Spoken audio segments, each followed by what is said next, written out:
Atos 18. Eu vou ler só o versículo 18 por enquanto. E depois a gente vai orar, eu vou orar mais uma vez.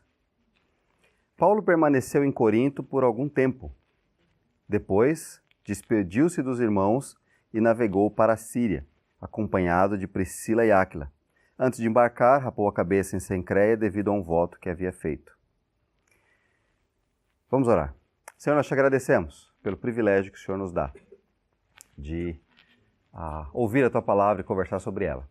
Quero pedir que o Senhor nos ajude aqui, nesse tempo, nessa manhã, que seja um tempo bom, agradável, um tempo gostoso e, ao mesmo tempo, que a gente seja desafiado pela Tua palavra, mexido pela Tua palavra, Senhor. Nos conduz, ó Deus, eu te peço. Peço cuidado do Senhor sobre as nossas vidas. Nós oramos assim, pedindo que o Teu Santo Espírito nos dê condições e capacidade para entender o que a Tua palavra diz e assim sejamos transformados por ela. Eu oro assim, ó Deus, grato, em nome de Jesus. Amém. Irmãos, nós estamos falando sobre o livro de Atos já tem algum tempo. Então o que acontece? Lá no capítulo 2, no capítulo 1 e 2 de Atos, a igreja começa. Vem o Espírito Santo, ele desce, e ali, a partir daquele momento, a igreja começa a se formar, os apóstolos começam a pregar, o apóstolo Pedro lá se levanta, prega, naquele dia, muitas conversões, né? E aí, a partir daí, a igreja crescendo, se desenvolvendo, se estabelecendo ali em Jerusalém. Então, isso está acontecendo naquele primeiro momento. Aí vem uma perseguição, né, por causa da fé, por causa deles crerem nisso. E diz o texto que todo mundo, exceto os apóstolos, foram espalhados por toda a região vizinha, né? Eles estavam em Jerusalém, então nas cidades ao redor, que formavam a Judéia, depois Samaria, que é mais ao norte, e também para os confins da terra. Inclusive, esse é o objetivo aqui, né, do livro de Atos, ele mostra isso, né?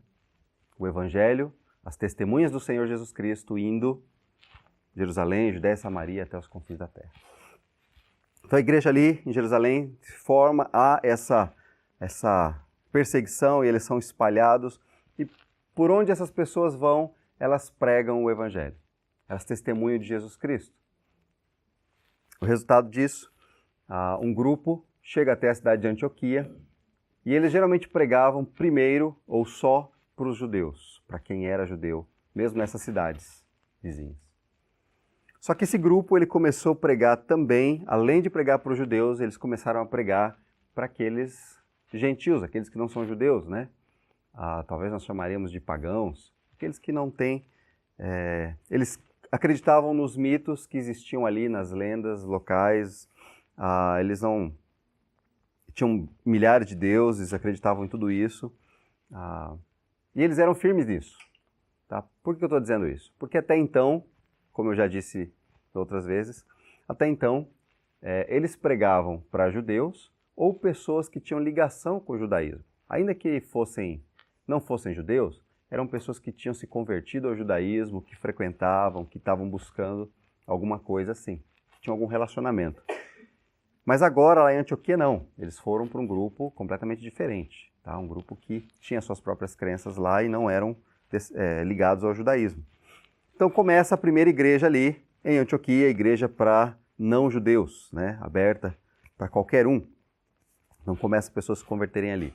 Nesse meio tempo, lembra que teve a perseguição, o pessoal foi espalhado, então nesse meio tempo Tiago, que era o líder da igreja de Jerusalém, a primeira igreja lá em Jerusalém, ele, percebendo isso, ele então escreve a carta que nós já vimos, a carta de Tiago, né, escrita para esse grupo de irmãos que haviam sido espalhados pela região.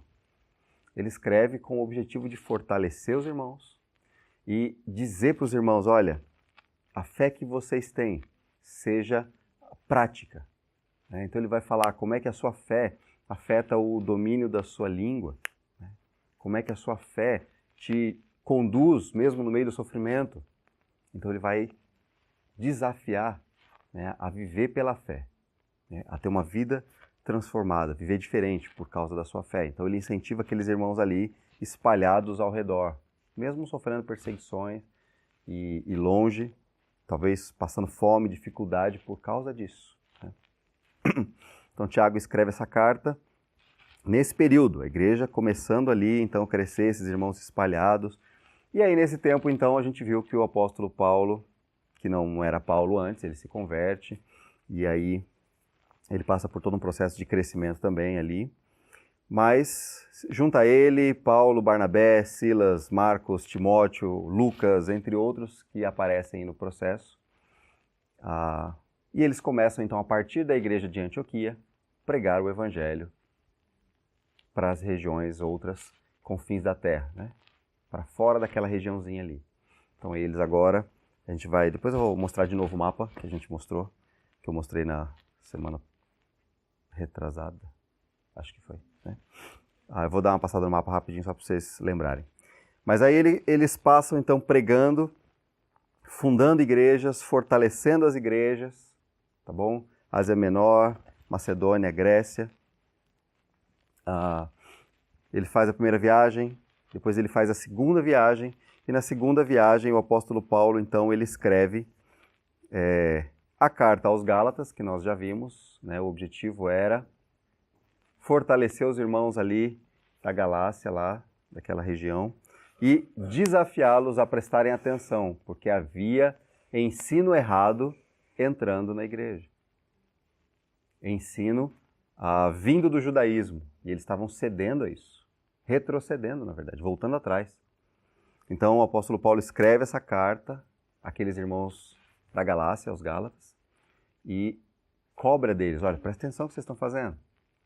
Ele continua sua viagem missionária, ele chega até a cidade de Corinto, ali em Corinto ele passa um tempo lá, e lá na cidade de Corinto ele escreveu as cartas que nós vimos de Tessalonicenses, aos irmãos de Tessalonicenses, né, de Tessalônica. Ali ele está fortalecendo os irmãos, incentivando os irmãos a permanecerem firmes na fé, em meio ao sofrimento, lembrando que Jesus Cristo vai voltar. Então, relembrando a esperança que eles tinham. Então, os irmãos foram chamados ali a isso, né? E nós também somos despertados a permanecer firmes, animados aí no relacionamento com o Senhor e crescendo, né, cada dia. Então, esse é o momento da carta. Paulo escreve essas cartas e ele está no meio da sua segunda viagem missionária, parado ali em Corinto. E nós vimos aqui agora, a partir do capítulo 18, capítulo 18, versículo 18. Então, Paulo permaneceu em Corinto um tempo, mas decidiu sair de lá e continuar a sua segunda viagem missionária. E é disso que nós vamos falar um pouquinho aqui, tá bom? Deixa eu só voltar então lá no mapa, só para lembrar os irmãos. Irmãos, nós estamos aqui, tá bom? Ó, Jerusalém está aqui, ok? Então, a primeira igreja estava aqui, depois a igreja de Antioquia era mais ou menos aqui. A partir daqui começou a primeira viagem missionária, que fez mais ou menos isso aqui, nesse trechinho aqui. Aí a segunda viagem missionária, que o apóstolo Paulo sai junto com Silas, ele vem aqui para cima, essa região aqui chamada de Ásia Menor na época. Hoje é Turquia, tá bom? Chamada de Ásia Menor, esse aqui é o mapa de hoje. Então ele faz a primeira viagem missionária dele por aqui, a segunda viagem missionária dele por aqui.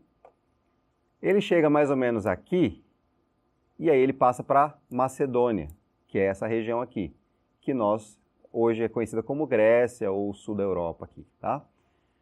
Onde ele tinha Tessalônica aqui, Filipos um pouquinho antes aqui, tá bom? Bereia mais ou menos por aqui, aí ele desce, Atenas e Corinto ficava mais ou menos aqui nessa região aqui de baixo, tá? Por aqui, tá? Então, só para os irmãos terem uma ideia, daqui ele escreve a carta de Tessalônica, que a gente viu, e agora ele vai partir daqui, tá? O que nós vamos ver ali, o objetivo dele é ele vai retornar para Antioquia, tá? Então ele vai passar por essa região toda aqui. Então nós estamos agora, o apóstolo Paulo, ele está no meio da sua segunda viagem missionária, terminando a sua segunda viagem missionária, né? Ele sai de Corinto e ele passa por Éfeso, e aí ele vai passar em Jerusalém. Então ele vai sair de Éfeso, ele vai passar em Jerusalém, está aqui embaixo, não está aparecendo, está aqui embaixo. Vai dar uma passadinha por lá e depois vai subir para Antioquia, ok? Então, esse é o final aí da viagem missionária de Paulo. Se você olhar o versículo 22 aí do capítulo 18, diz... vamos olhar, a gente leu o 18, vamos olhar o 19, a partir do versículo 19. Chegaram a Éfeso, onde Paulo deixou Priscila e Áquila. Ele, porém, entrando na sinagoga, começou a debater com os judeus. Pedindo eles que ficasse mais um tempo, não cedeu, mas ao partir prometeu: voltarei se for da vontade de Deus. Então, embarcando, partiu de Éfeso. Ao chegar a Cesareia, subiu até a igreja para saudá-la, em Jerusalém, tá? E depois desceu para Antioquia, ok? Tá, você ouviu desceu, só que no mapa parece que ele subiu, tá bom? Mas é por causa da geografia, tá? Da topografia, do terreno. Então ele desceu no sentido... Jerusalém é mais alto do que Antioquia, tá? No mapa, é claro que o norte é Antioquia, mas ele está falando de desceu geograficamente falando, assim. Muito bem, então, esse foi o final da segunda viagem missionária de Paulo, tá? Versículo 23. Depois de passar algum tempo em Antioquia, então ele ficou ali um tempo, ensinando os irmãos, descansando, né, se preparando, Paulo partiu dali e viajou por toda a região da Galácia e da Frígia, fortalecendo todos os discípulos. No capítulo 19, que você tem aí, de Atos, o apóstolo Paulo ele chega até Éfeso. E em Éfeso, ele até então ele não tinha ido, ele só tinha passado por lá. Quando ele terminou a sua segunda viagem missionária, ele sai de Corinto, passa por Éfeso, deixa Áquila e Priscila lá e vai embora para Jerusalém. O pessoal diz: não, fica aqui mais um pouco. Ele fala: não, se Deus permitir eu volto. Mas ele vai embora, né? Agora, o apóstolo Paulo, capítulo 19, ele chega em Éfeso. E o objetivo agora, Éfeso era uma cidade grande, a gente vai falar sobre ela daqui a pouco. Então ele chega em Éfeso, fica alguns anos ali, na cidade de Éfeso. Lá de Éfeso, ele vai escrever a carta aos Coríntios, 1 Coríntios. Então lá de Éfeso ele vai escrever para a igreja em Corinto, tá bom? Porque ele vai ficar lá há alguns anos, em Éfeso, tá bom? Depois, no capítulo 20, que você tem aí, o apóstolo Paulo ele vai sair de Éfeso e vai decidir ir para Jerusalém, tá bom? Isso já está caminhando aí para o fim, né? Ele vai passar pela cidade de Troas, vai passar pela Macedônia, aquela região lá de cima que eu falei ali, né? O norte da Grécia, tá bom? Macedônia, Tessalônica, Filipos ali. De lá, na Macedônia, ele escreve a carta 2 Coríntios, tá bom? Ele escreve a segunda carta para os Coríntios. E depois de um tempo, ele passa pela cidade de Corinto, mais uma vez. E lá em Corinto, quando ele está por lá, ele escreve a carta aos Romanos. Por que eu estou dizendo isso? Porque vão ser as próximas cartas que nós vamos conversar, tá bom? Então, aí ele está lá em Corinto, ele escreve a carta aos Romanos, uma igreja que ele nunca conheceu. Percebe que toda essa nossa viagem, ele nunca chegou até a Itália. Mas existe uma igreja lá. E ele escreve para essa igreja, é a carta aos Romanos, que a gente vai ver mais para frente, aí, nas próximas semanas. Cenas dos próximos episódios, né? E enquanto ele escreve essa carta aos Romanos, depois a gente vai ver isso, ele fala do desejo de visitar a igreja, e não só visitar a igreja, mas ele quer a ajuda da igreja para chegar até a Espanha, para pregar o evangelho onde ainda não tinha sido pregado. Depois de lá de Corinto, ele passa por Filipos e permanece lá uma semana em Troas, e a gente vai parar hoje aqui, né? A gente vai falar nisso. Por que eu estou falando isso, irmãos? Eu estou falando aqui o capítulo 18, na minha Bíblia está aqui, 18, 19, nós vamos até o 20, versículo 6. Tá? É isso que é o tempo de Paulo na cidade de Éfeso. Na minha Bíblia está assim, quase na mesma página, mas que significam 3 a 4 anos, tá bom? Então o apóstolo Paulo fica ali entre a sua viagem e a estadia em Éfeso, mais ou menos aí de 3 a 4 anos, né? E dali de Éfeso ele escreve as 3 cartas que eu falei, né? Então é interessante a gente perceber, né, alguns detalhes aqui. Eu não vou ler o texto todo, depois vocês podem ler, mas o objetivo é a gente perceber o que está acontecendo ali. E o apóstolo Paulo, ele agora chegando na cidade de Éfeso, a cidade de Éfeso era uma cidade grande, era uma grande cidade do Império Romano antigo, né? E ela era reconhecida principalmente porque ela era um centro comercial muito grande, muito forte, né? Tinha um porto muito forte, tá? Era ali no litoral ali. Ela era comercialmente forte, ela era politicamente forte, então cidadãos ali de Éfeso, eles tinham muito reconhecimento no Império Romano, tá? E ele era religioso, por quê? Porque ali ficava o templo de Ártemis, né? A deusa grega lá, Ártemis, que hoje é uma das 7 maravilhas do mundo antigo. Fica lá na cidade de Éfeso, ok? E já ficava lá na cidade de Éfeso, né? O templo de Ártemis. Então, eles eram devotos de Ártemis, ou Diana, que é a mesma coisa, né? Só que é em latim, né? Romano. Os romanos chamavam de Diana. Então, é legal porque religiosamente também a cidade tem tudo isso. O apóstolo Paulo agora chega ali e começa a pregar o evangelho, né? Começa a testemunhar de Cristo, passa ali algum tempo. Alguns destaques desse tempo que ele passou em Éfeso. O objetivo dele agora era tornar essa cidade, então, o centro de expansão do evangelho, tanto para aquela região da Ásia Menor ali, quanto agora por a intenção dele de vir mais para o lado de cá, no mapa, né? Ele começa, então, agora querer usar aquela cidade ali também como base. Tanto é que ele fica bastante tempo ali, né? E ensina ali. Ali ele passa um tempo treinando Priscila e Áquila, né? Um casal que o ajudou bastante, ele treinou pessoalmente. Depois, em seguida, Apolo, também um jovem que apareceu por lá e conhecia bastante as Escrituras. Então eles treinam também Apolo, que vai testemunhar do Evangelho naquela região toda. Okay? Depois Apolo é enviado para Corinto para continuar ensinando a igreja lá. Então é bem interessante alguns detalhes do que acontece nesse tempo de Paulo em Éfeso, né? Esse treinamento que ele tem. Ele começa, então, o que está acontecendo aqui no capítulo 19, ele começa pregando na sinagoga, ele fica um tempo, só que, como sempre, começa aquela perseguição na vida dele lá, do Evangelho. Aí ele sai da sinagoga e ele vai pregar numa escola que ficava próximo ali, chamada Escola de Tirano. Não é escola de tiranos, tá bom? Senão parece que era uma escola que fabricava tiranos. Não é essa a ideia. Provavelmente Tirano era o nome do dono da escola, né, do prédio.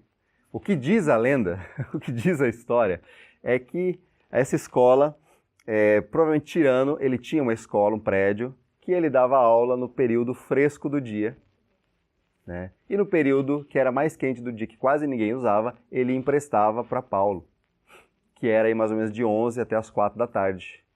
Né? E diz que Paulo ensinou ali por 2 anos, nessa escola de Tirano. Tá? Então ele preparou e ensinou as Escrituras ali durante 2 anos na cidade de Éfeso. Ok? Então ele fortalecendo os irmãos, fortalecendo a igreja, treinando pessoas também que vão testemunhar, né? Tudo isso acontecendo ali na cidade de Éfeso. Você tem então a abertura para os judeus em primeiro, depois para os gentios, e em Éfeso você tem a rejeição dos judeus e também dos gentios. É claro que tem pessoas se convertendo, muita gente se convertendo, né? Mas você vê a perseguição acontecendo agora tanto dos judeus quanto daqueles que não são judeus, tá bom? Das outras crenças ali. Ali o apóstolo Paulo, o texto mostra, né, a confirmação do apostolado do apóstolo Paulo, né?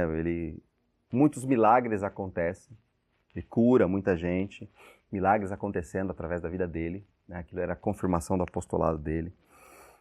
Você vê confirmação de fé de alguns irmãos ali, eles queimam livros, e a gente vai falar sobre isso já já. Você vê um tumulto religioso, político-religioso ali em Éfeso, por causa dessa perseguição a Paulo. O que acontece? Irmãos, eles eram devotos de Ártemis, né? E aí, de repente, um cara lá que era um dos fabricantes das estatuazinhas de Ártemis, ele chama os companheiros dele de trabalho, né, os outros artesãos da cidade, e fala: gente, olha o que o apóstolo Paulo está fazendo, ele está pregando, as pessoas estão se convertendo. Aí, 2 questões que são interessantes que ele fala. O que vai acontecer com o nosso trabalho? As pessoas vão parar de comprar da gente, a gente vai falir. Primeira coisa que ele fala. A segunda que ele fala, e o que vai acontecer com a nossa deusa Diana, nossa deusa Artemis? Ela vai cair em descrédito, ninguém mais vai acreditar nela. Isso não pode ser. E começa um tumulto na cidade, eles levantam, o pessoal gritando lá no centro da cidade. E é engraçado, o texto fala que alguns nem sabiam porque estavam ali. Estavam ali gritando, né, manifestações, aquela revolta toda. Até que o secretário da cidade fala, olha, se vocês têm algum problema, entrem com uma ação na justiça contra Paulo e os seus companheiros. Mas isso que vocês estão fazendo é desordem. E aí acaba o tumulto, vai embora, cada um para sua casa. O que isso é interessante a gente perceber é que muita gente estava crendo no evangelho ali em Éfeso. Tá? Porque se fosse só meia dúzia, esse pessoal não estava preocupado com o seu negócio, né? E nem com o templo de Artemis, né? Mas aquilo começou a incomodar aquelas pessoas. A ponto deles ficarem com medo de nós vamos perder nosso negócio desse jeito. Né? Nós vamos falir. O que nós vamos fazer da vida? A gente sabe fazer estatuazinha de Artemis. Se a gente não fizer mais, a gente vai fazer o quê? É interessante isso. A gente perceber esses detalhes, né? E o tempo de Paulo ali ensinando também é desafiador, porque ele senta lá e ele começa a ensinar as Escrituras durante todo aquele tempo. Isso está acontecendo aqui nesse bloco que nós temos aqui relatado, tá bom? Tudo isso que eu acabei de falar. Entre Atos 18 até o capítulo 20, versículo 6, é esse tempo de Paulo em Éfeso, aproximadamente 3 a 4 anos aí. Irmãos, eu queria destacar uma situação que acontece ali em Éfeso, que eu acho marcante para a gente pensar. É ela que eu queria destacar, né?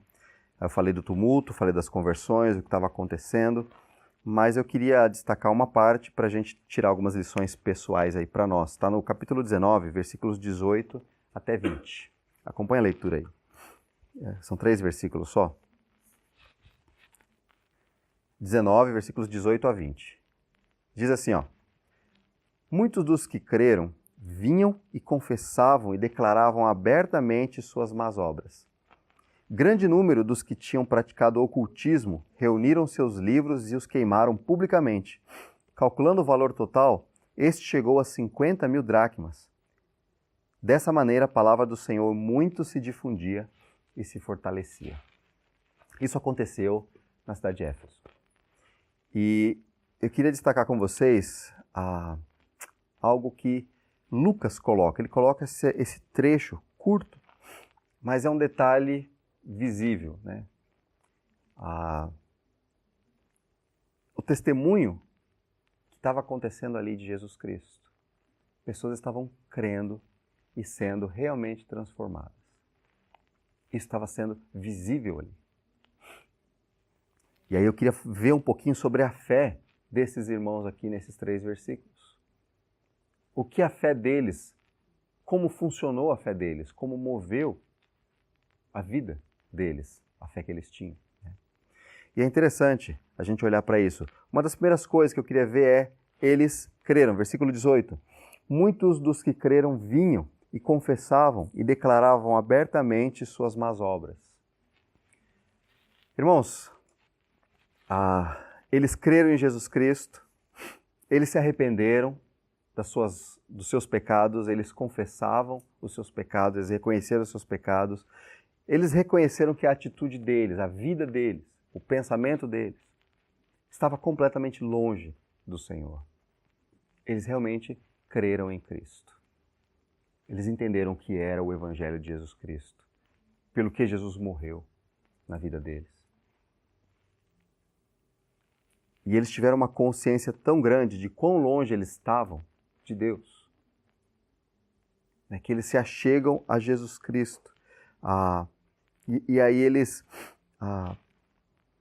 declaram abertamente, né, o versículo diz, declaram abertamente suas más obras. Eles percebem, eles têm essa noção. Por que eu estou dizendo isso? Nós estávamos conversando ontem em Toyohashi um pouco sobre isso, né? Que logo que a gente se converte, a gente acha que não é tão ruim assim. Eu não sou tão ruim assim. Eu sou até bonzinho, até faço coisas boas e tal. E isso é ruim, porque quando a gente faz isso, a gente está diminuindo a cruz de Cristo. Porque a cruz nos une à santidade de Deus. Só que é uma mentira, porque na verdade nós estávamos muito, muito longe de Deus. Inalcançável. Distantes não só em termos geográficos, né? Nós aqui, ele, não é isso. Nós não conseguimos nos aproximar, é impossível nos aproximar de Deus. Tamanha é a santidade de Deus. Tamanho é o nosso pecado distante, que nos afasta de Deus, que põe barreiras para que cheguemos a Deus. E isso é um detalhe que os irmãos ali de Éfeso, vários deles, eles reconhecem. E aí eles confessam abertamente como eles são pecadores.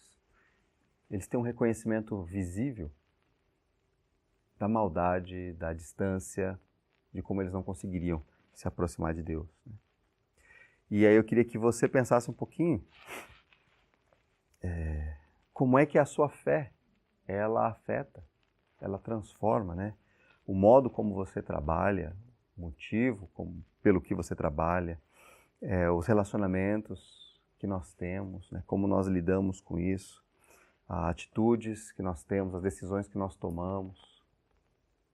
Né? Como que o fato de eu crer em Jesus Cristo, eu reconhecer que eu estava longe de Jesus Cristo, eu fui alcançado por Ele, eu fui aproximado por Ele. Como é que isso afeta o meu dia a dia, o meu relacionamento com outras pessoas?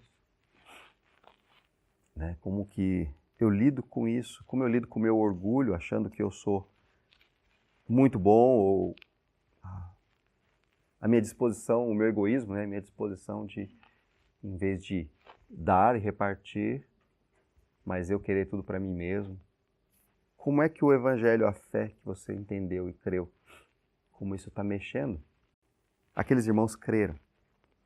E o resultado disso, eles declaravam isso abertamente. E eles queriam ser transformados, né? Eles eram transformados a cada dia. Mas não só isso, eu queria destacar mais um trecho, aqueles irmãos creram, mas aqueles irmãos estavam comprometidos, versículo 19. Grande número dos que tinham praticado ocultismo ou feitiçaria reuniram seus livros e os queimaram publicamente. Calculado o valor, este chegou a 50.000 dracmas.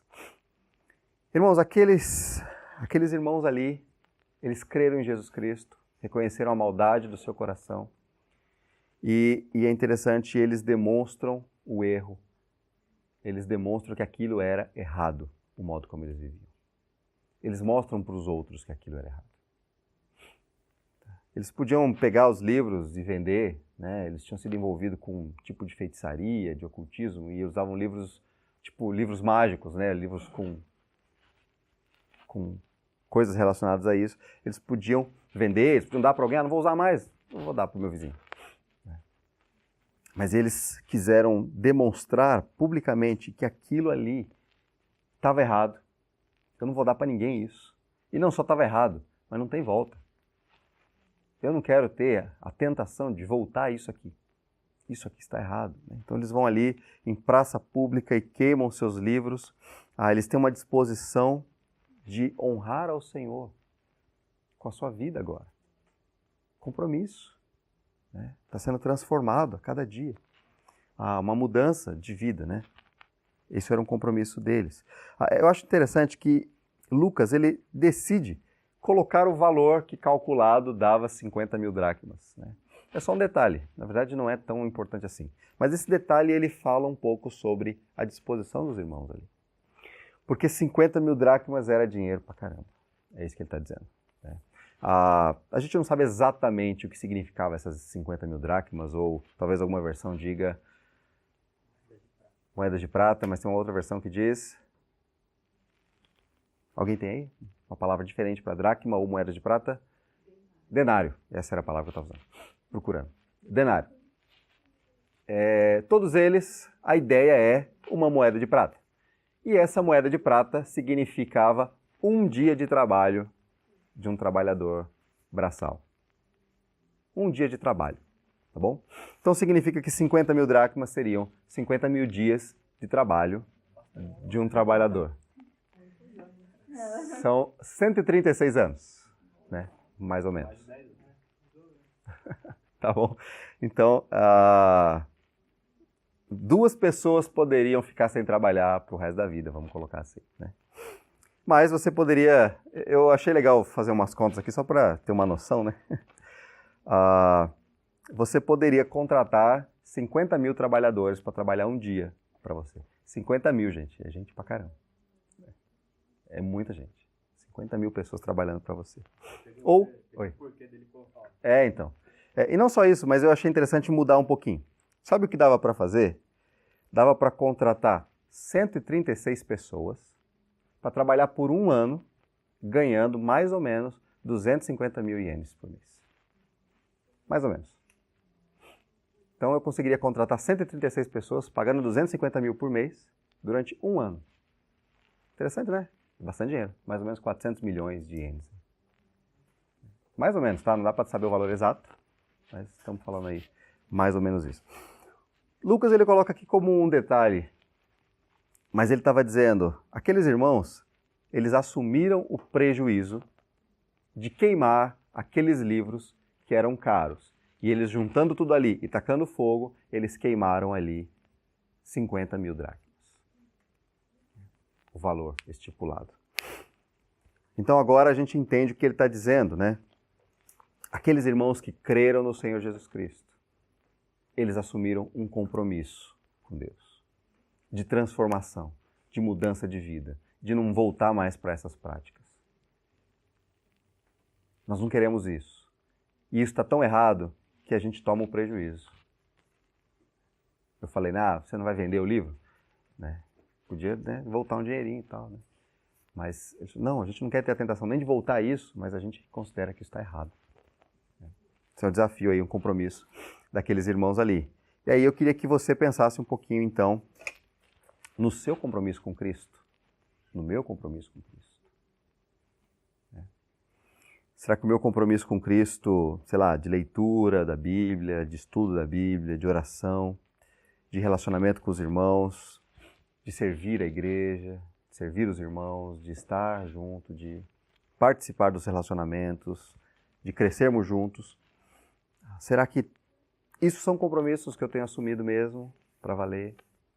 Eu estou disposto até a tomar prejuízo por isso, como aqueles irmãos ali, né, no meu relacionamento com Jesus Cristo. Será que isso de fato é o mais importante na minha vida? Ou tem outras coisas que são mais importantes do que esse compromisso que eu tenho com Jesus Cristo e os valores de Jesus Cristo para a minha vida? Né? Quando eu falei de leitura bíblica, oração, relacionamento com os irmãos, tudo isso é o que a Bíblia ensina. Nós somos chamados a viver e a fazer em Cristo. Buscar ao Senhor crescer através da Bíblia, buscar o relacionamento com o Senhor através da oração, de colocar diante dele, se entregar diante dele. E também de crescer junto com outros irmãos. Isso a Bíblia nos chama a viver e a fazer. Então, eles creram. E aqueles irmãos estavam firmes em testemunhar do Senhor, lutar contra o pecado e que fosse visível isso, a luta deles contra o pecado. Aí eles estavam lutando.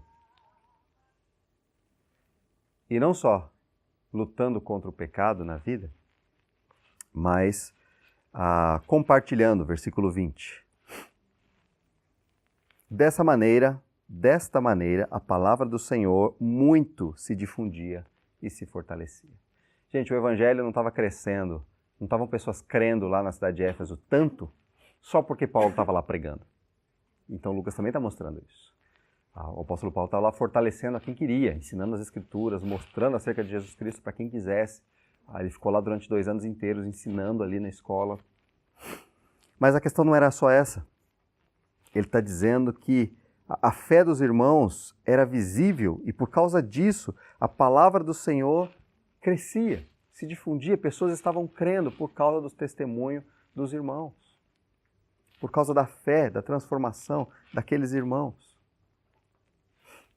Então, eles assumiram um compromisso com Cristo e eles compartilhavam isso.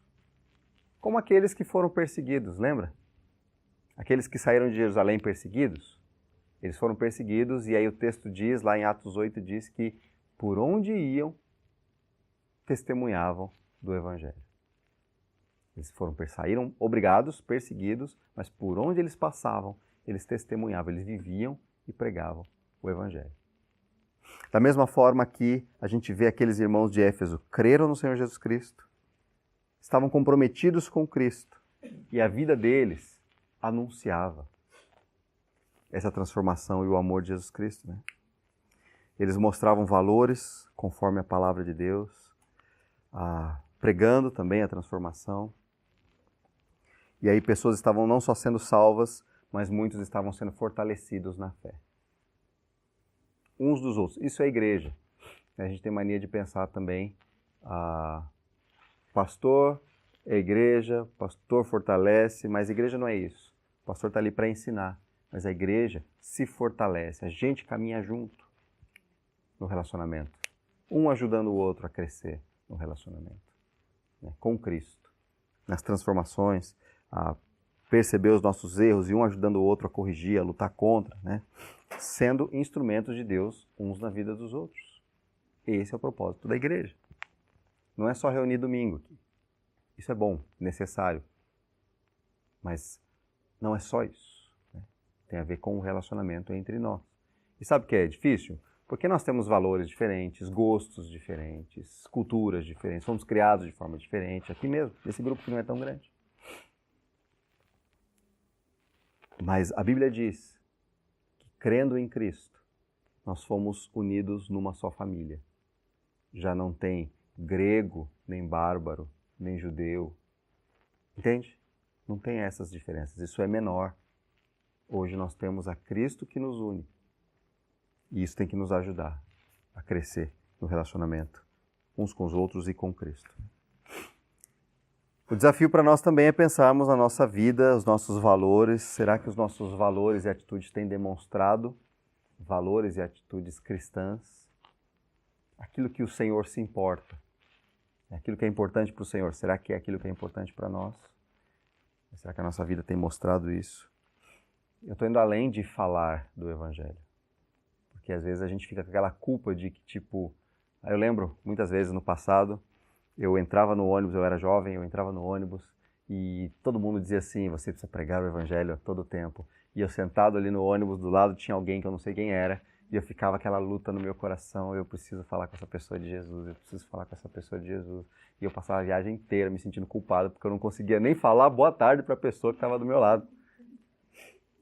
E eu ficava ali naquela luta, muitas vezes fiquei nessa luta e acabou a viagem. Chegamos. Aí começava a chegar, falta 20 minutos, agora não vou falar mais. Falta 20 minutos para chegar, já não vou mais falar. E aí chegamos, eu saía do ônibus frustrado, não consegui falar de Jesus para aquela pessoa. E aí, só que aquela culpa de achar que eu tenho que fazer só isso. Falar para a pessoa no ônibus do meu lado. Se você consegue, pode, faça isso, é importante. Mas tem a ver com muito mais do que isso, né? É a gente, nos relacionamentos que nós temos, a gente conseguir mostrar com a nossa vida e também compartilhar para as pessoas. Olha, Jesus Cristo mudou. E pessoas, principalmente pessoas próximas de nós. Eu acho que isso é importante. Por que isso é importante? Porque elas vão ver na sua vida. E elas vão poder te perguntar mais coisas. E aí ela vai poder continuar crescendo, né? Eu já tive uma situação onde eu conversei com um rapaz no ônibus. Eu finalmente consegui. Conversei com um rapaz no ônibus e falei com ele, expus e tal. E aí ele falou, mas eu nem tenho Bíblia. Aí eu tirei a minha da mochila, então fica com a minha. A pergunta é, como está esse cara? Não tenho a menor ideia, não sei onde ele está, não sei onde ele foi parar, não sei onde está a minha Bíblia. De repente ele jogou na primeira lixeira que ele achou. É aquela que eu cuidava tão bem, que eu tinha lá minhas anotações, né? Ele pode ter jogado na primeira lixeira ou pôs lá em algum canto lá, tá apoiando porta lá, sei lá, né, alguma coisa do tipo. Eu não sei. Eu não estou dizendo que você não deve falar. Claro que você deve falar para qualquer um. A questão é, primeiro, né, nós não estamos falando de culpa aqui. Estou falando cuidado, porque a gente fica pressionado por esse negócio de eu tenho que falar, e isso traz culpa. E não é só isso, eu tenho que viver isso e compartilhar aquilo que eu creio, naturalmente. E é muito melhor quando você consegue fazer isso com pessoas que você tem algum contato, porque dá para você continuar ajudando, e ainda que aquela pessoa não aceite naquele momento, ela continua olhando para a sua vida, porque ela te conhece. Em algum momento, talvez, ela se aproxime de você e fale assim, olha, vamos conversar um pouquinho sobre isso aqui? Ou, o que você acha dessa decisão que eu tenho para tomar? E isso começa a transformar a vida das pessoas. Então, a nossa vida, as nossas palavras, sem culpa, mas vivendo o compromisso que nós temos com Jesus Cristo. Esse é o objetivo para nós. Eu olho para esses irmãos ali de Éfeso e a gente vê a fé deles os levou a um grande compromisso com Jesus Cristo, que se fosse preciso sofrer, eles sofreriam, se fosse preciso tomar prejuízo, eles tomariam, e os levou a compartilhar e a viver por esses valores da fé que eles tinham.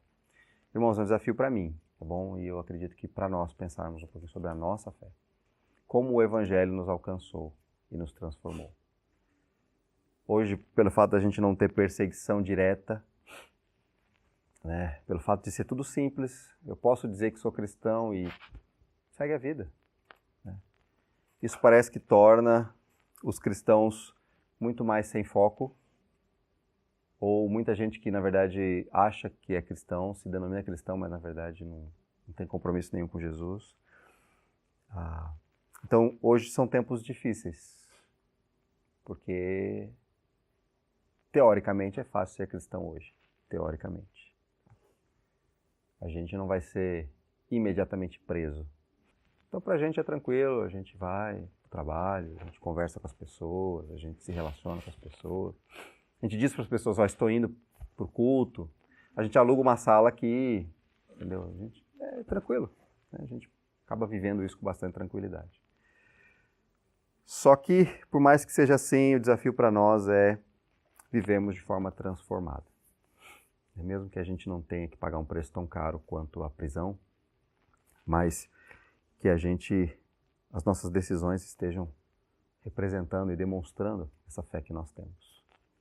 Ok, irmãos? Desafio, tá? Vamos orar.